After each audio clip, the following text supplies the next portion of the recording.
So You have to be a chick before becoming a chicken. you have to be a chick before you become a chicken. I'm E. And I'm V. And this is EVTT. And we're doing match analysis. Today, what have we got? We've got Contenders, Day 4. We're only doing one of the matches, and that is the final on the men's side for the Contender Buenos Aires 2025 between Hugo Calderano, and number 3 in the world, and Mizuki Oikawa. And I will have mispronounced that, but this is what you get. Do you want to get it started? I don't. It's the first time I watch Oikawa, so I don't know what we're gonna look. It's gonna look like. And I've only watched half of the matches that he's watched. I haven't watched any of this. So. Yeah. Calderano is really good. He's clearly the favorite one to win this. For you. Well, not for me necessarily. She's just number 3 in the world. There are just very few people who are any better than him. And so he is known to have a giant amount of power. You can see here, even on the flick, his backhand is very strong. So what do you want to... What should you be doing with someone who has a very strong backhand? Well, I guess play to their forehand. Play to their forehand. But even better than that... You could, I guess, get them to open up. Yeah. You could get them to move to their backhand and then go to the forehand. Because that way, once they've moved towards... Oh, did you see that? Yes. Did you see that backhand? Yes. Touch short. Then pow, completely taking the other one off balance.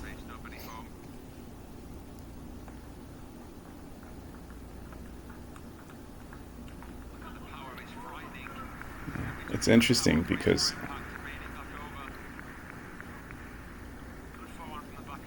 you can see Oikawa has been sort of jammed in the middle on a crossover a couple of times there, right, where he can't really do a good backhand or a good forehand. Yeah. See, that serve there came in. It was so spinny that he couldn't push back short, and then you had a long ball to attack.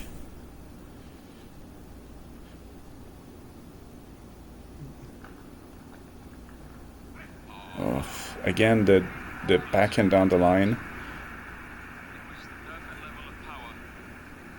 So, it's very early in the match, but at this point, if there was like a free timeout that didn't count, if you were to use it, what would you tell Hugo? Hugo, I would be like, keep attacking. I would be saying the backhand flicks are working, the serves are working, you're getting the balls back, so, And I would say be careful with the forehand flick. He's done a couple, Oikawa, he's taken advantage of. What would you say to Oikawa, you think? Well, if you I guess, to keep your head in the game and also be ready to move, I guess. Yeah. Because at the minute he's very off balance, so it helps to be ready to move. Yeah, absolutely. But, yeah. Yeah, because he's really struggling to take advantage The only times where he's really took advantage of the point is with a forehand flick. He's completely off balance again. Now it just sounds as if we're criticizing him. Oh, well, I'm sorry. We want to be supportive, don't we? But changing the topic, there's one thing that Hugo does quite a lot, and we'll see him do it on the serve. Probably. Is that he has a very set routine. You saw him sort of wipe his forehead on his shirt. Oh, Wipe nice his serve. forehead on his shirt. Yeah, like this. Look, when he serves, he will make some wind with his bat like a fan, like on his shoulder, like this. Have you seen anything Oikawa has done? I mean, I think all players at that level do some of that routine things because it's meant to help with your focus, and it's meant to help with your your focus, your concentration, and it reduces the number of mistakes. You know, it's like when we started telling you need to bounce the ball a couple of times on the table before you serve. Yeah. So that's exactly what they all do, right? Yeah. It allows them to sort of think about the next serve, take a moment, relax, and then serve. But Calderano does it like quite a lot. Who do you think will win then? I mean, I've looked at the results. But at this point, if you were in the crowd, what would you think? I would, after this first set that was very one-sided, really. I mean, there's a couple of mistakes that Hugo made, but he was in complete control of the set. Yeah, but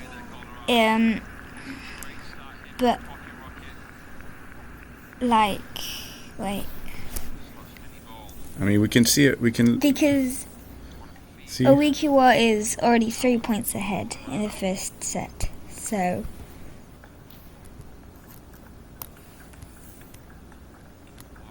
Oh, nice. Oh. Are we gonna see? Oh, I love these exchanges. They're the ones that we remember. Oh, did you see that forehand down the line? I did.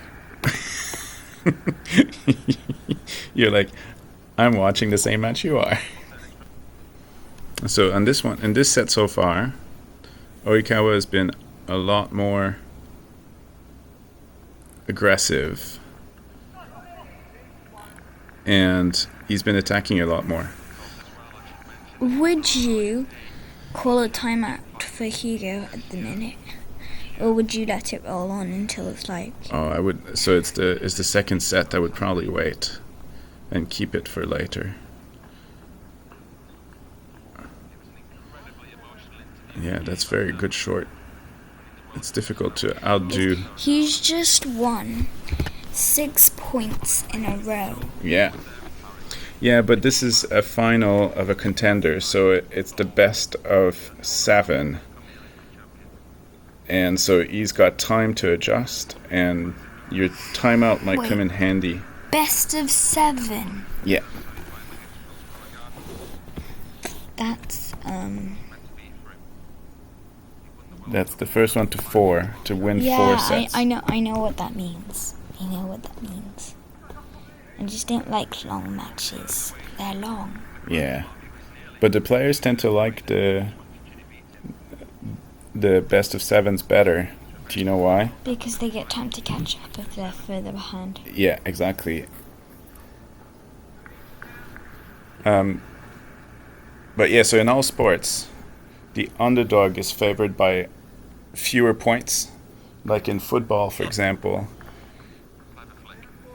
they're like, because there's a couple of goals a match, that's much easier for an underdog to win than if you are in a, for example, basketball, where you have hundreds of points. Or in this case, as you increase the number of sets, then you decrease the chances of the underdog winning. I guess.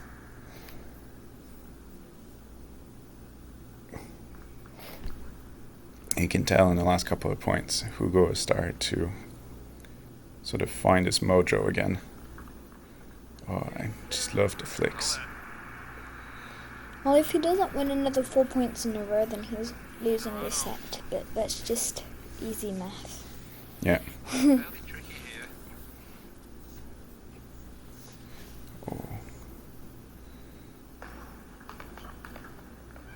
Oh, third ball attack. I mean, Hugo is like, he knows exactly how his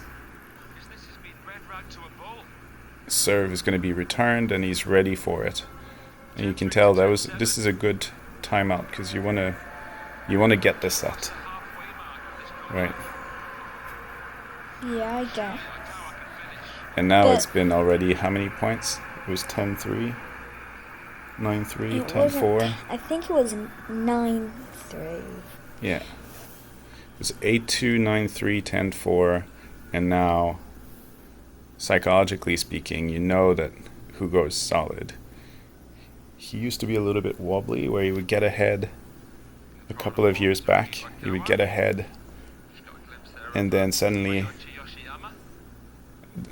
the other person come back and he would lose. And then he's improved on this massively.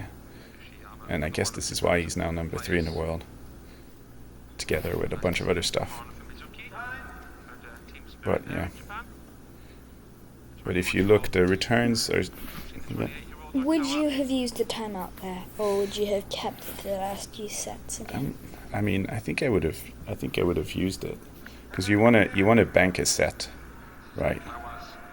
You don't want to wait until... I guess, but like in at least 3 points, you're gonna get a free timeout, kind of like at the end of the set. Yeah. If you wanted to know what the routine of Oikawa is, you can see he bounces the ball on the table before he serves. Every time? Yeah, every time. It doesn't have to be very long or very complicated like Hugo's. It's not complicated. No, look, bounce, and then he's ready to go. That's... In ping pong, do you think it would be an advantage to have long legs or short legs? Ooh, well, As an attacker. So as an attacker, you want to be tall enough. But if you're too tall, then what happens is your crossover becomes very big because your arms are longer. So in this case, since they're both attackers, who do you think has the better advantage? Not in like technique or anything, but like in size. Yeah, so they have to play differently, right? If you look, Oikawa is very close to the table and takes up right off the bounce. And Hugo tends to wait a little bit, sees half a step back. I mean, this is a major comeback. This doesn't happen often. But the taller players tend to play a bit further away from the table because that gives them more space to swing. Yeah, but in this case, who do you think has the better leg size? I mean, Hugo is just one of the most powerful ones in there. And that's the size of his body and, in large part, right? Mm-hmm. So I'm going to go with Hugo. And if they were both defenses, who do you think would have a better chance? Oh, as a defender, you want to be tall and big so that you have a large reach. Yeah. Completely. So Hugo would be the better defender here. If you're Oikawa's coach, you just witnessed him going from 10-4 to losing the set 12-10. What would you have told him? Well, I guess I would tell him to again keep his head in the game because he's kind of like ahead, then feeling like no one can catch up with him, then falling down. Yeah, right. Yeah, you want to... Like snakes and ladders. Yeah. Table tennis is like snakes and ladders. Oh, yeah. I would tell him as well to start being a bit more aggressive. And this is what he's doing now. This inside out forehand down the line is just beautiful.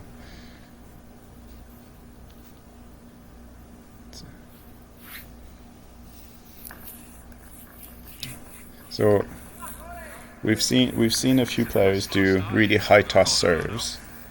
Do you know why they do that? What's the advantage? To give them time to think, to completely decide. Oh. That's what I would use my time on. Oh, you wanna have decided what serves you're doing before you throw the ball, right? Yeah, but you want to be 100% sure before you hit the ball. So you think like the advantage of throwing it very high is Gives you more time. more time to think. Well, maybe not exactly think about the serve, but think about how you're going to play, how it's going to return.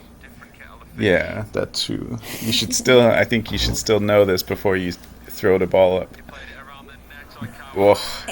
It helps me concentrate, but you say I'm not allowed to, so... No, but, so hang on. So there's a couple Ooh, of... drop shot. It's not that you're not allowed to, you can do that. Jeez. But it's gonna require a bit of practice, isn't it? But one of the advantages, right, of throwing the ball very high on the serve, a high toss, is that the ball has more speed when it comes back, and so you can put a bit more spin on it, either underspin or topspin. The disadvantage is that it's very difficult to control, and especially if if it's tight and you're stressed and tense, it's easy to miss a high toss. Like, it's easy to misthrow it and then not get under and control it on the table the way you want it. So there's many players that don't bother with this high risk shot as a result. But aren't we meant to be analyzing a map? Yeah, tactics and things. Okay.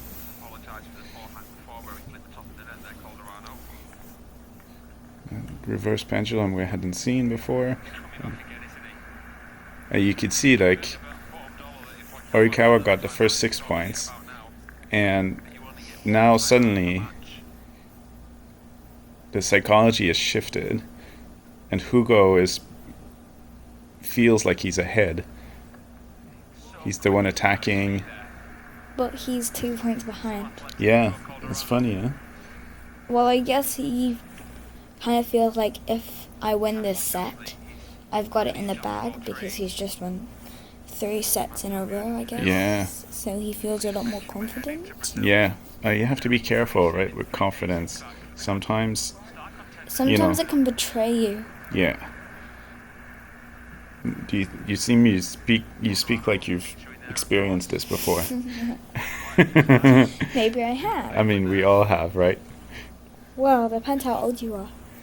Well, if you're just starting, I have to say this sports is bonkers. Have fun. It doesn't always have to be related to ping pong. It can be in anything, in like reading a book if you want to finish it by the end of the week.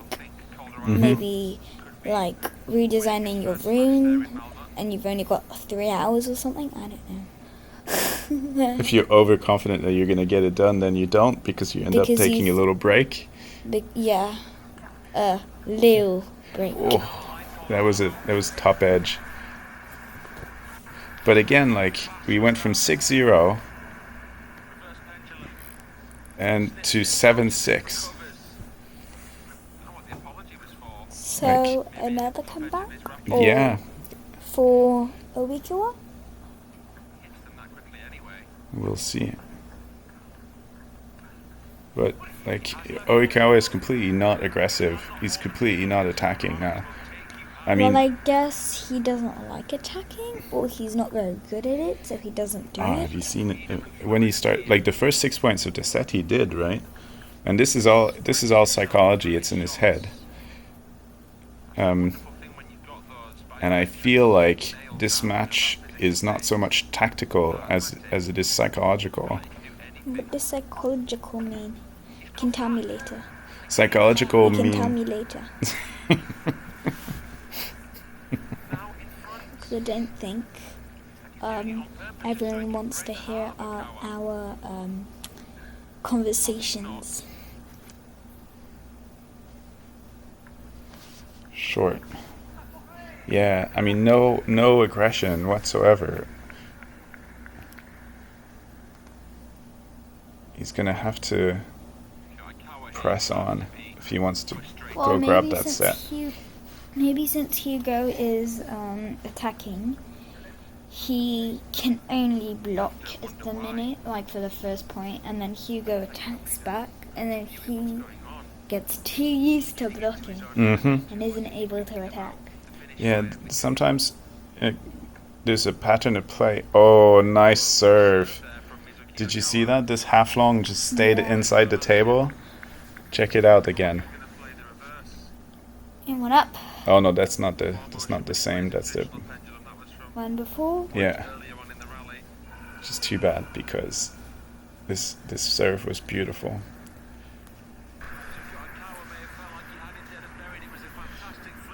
Yeah, the flick really puts him in a strong position. Not on this instance because Hugo is good, but. Well, I feel like at the minute, not match related, just like, because we've been saying Hugo, which is his first name, and then we're saying Oikawa, which is his last name. Not Hugo's last name, but Mizuki's last name.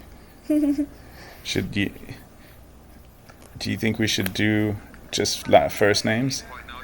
Yeah. Okay. Next time. Okay. Stop smiling.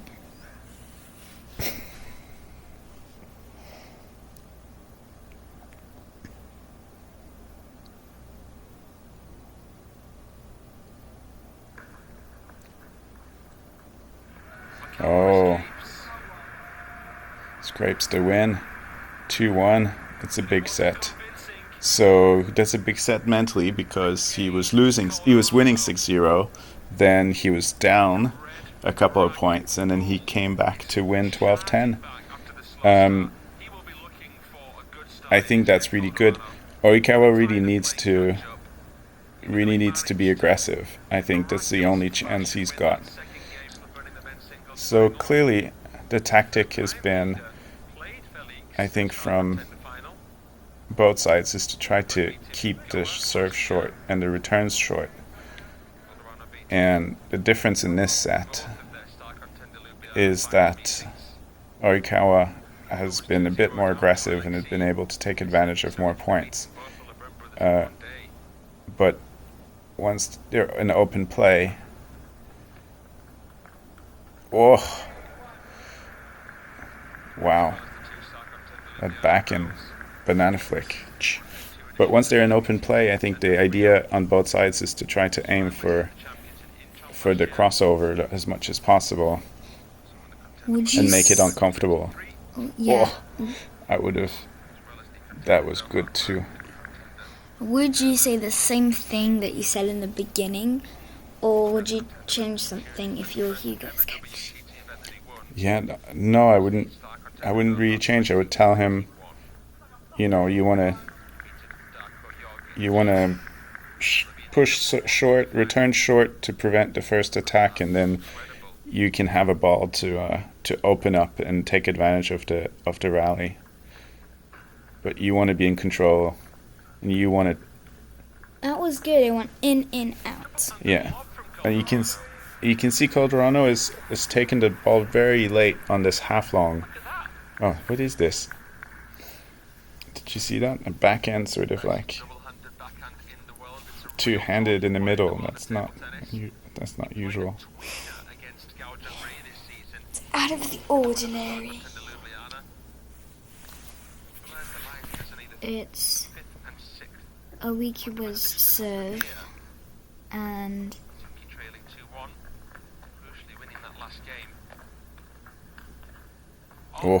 he won the point.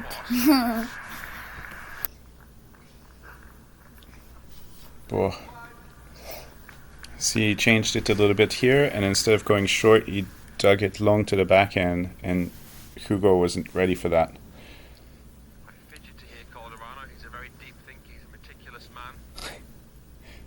Some of the commentaries is always entertaining.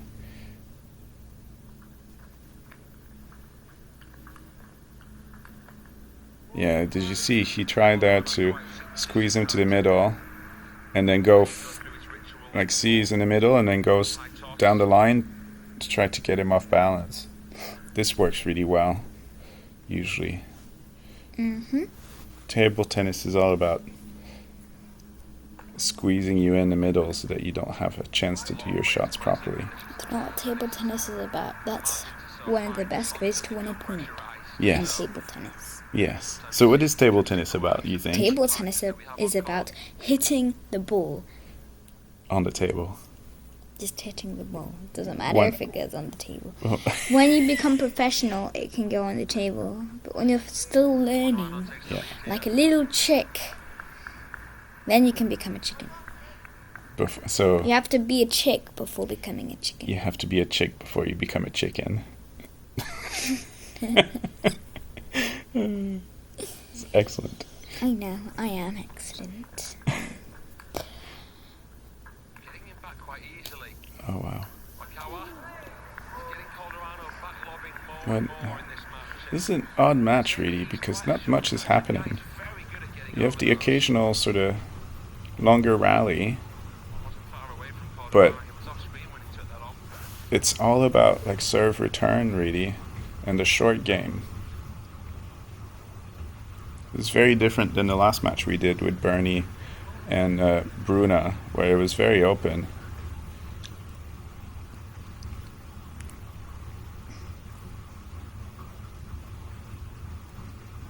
It's funny because when girls play, it's something like short, fast, and so like they're more close to the table. When men play, it's like further from the table.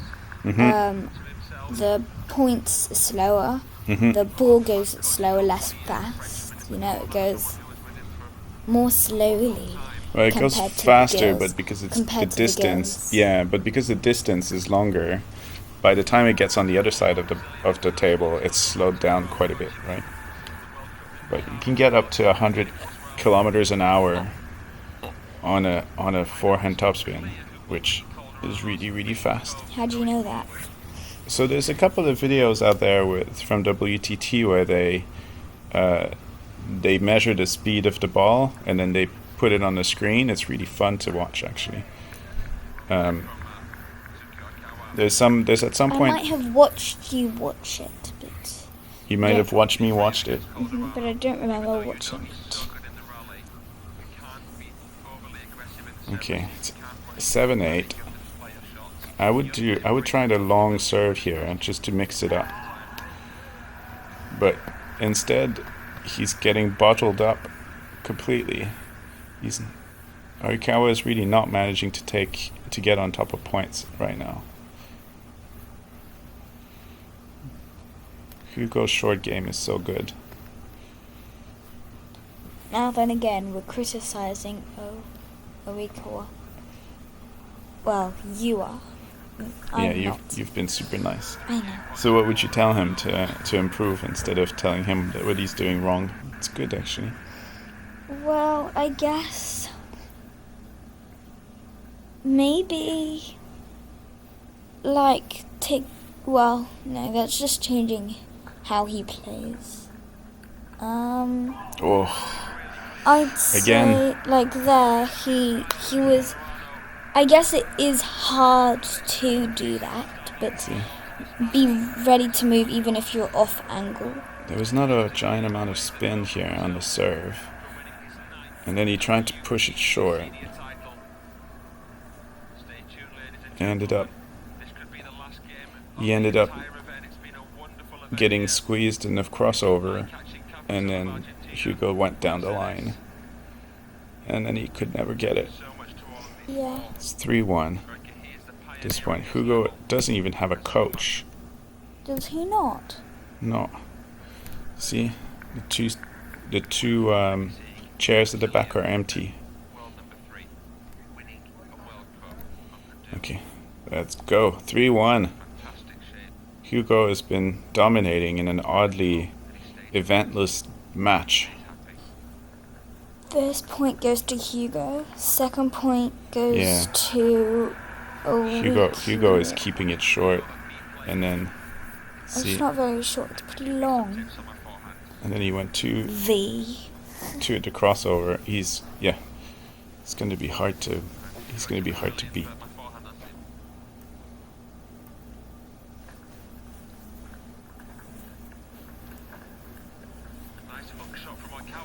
Oh, yeah. See, that's the aggressivity that Oikawa needs. You want him to do that at every point? Hmm? Want him to do that at every point? Every single point. I think it was a good idea to chop there. Yeah. When Hugo was back because he can't have done a long. Well, I guess he could have, but I guess whatever. I guess the chop is what he needed to do for where he was placed, right? Yeah. Where he was positioned. He could have done a backhand topspin, but that wouldn't have brought him anywhere.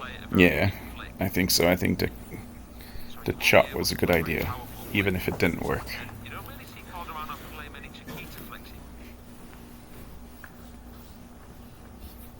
Again, the short game is dominant with Hugo. You know, winning matches doesn't need to be beautiful. That's just weird. But true. Mm. It can also be tragically beautiful. No. Tragically beautiful? Yeah. Like what? If you were to hit yourself at the end of a match. Hit yourself? Hurt yourself. But you still win. Hurt yourself? Mm-hmm. But you don't want to hurt yourself. Yeah, but it would make it tragically beautiful. Closer to the finish line here. Pitching closer to the podium.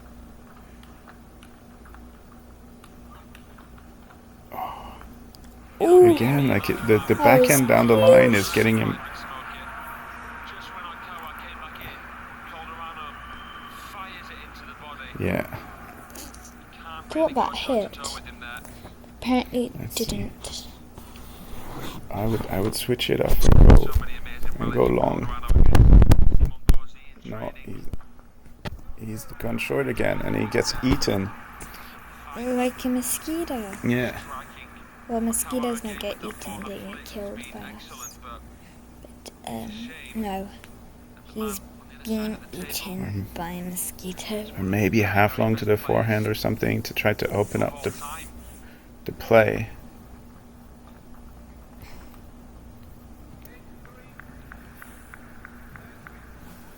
Seven, 3.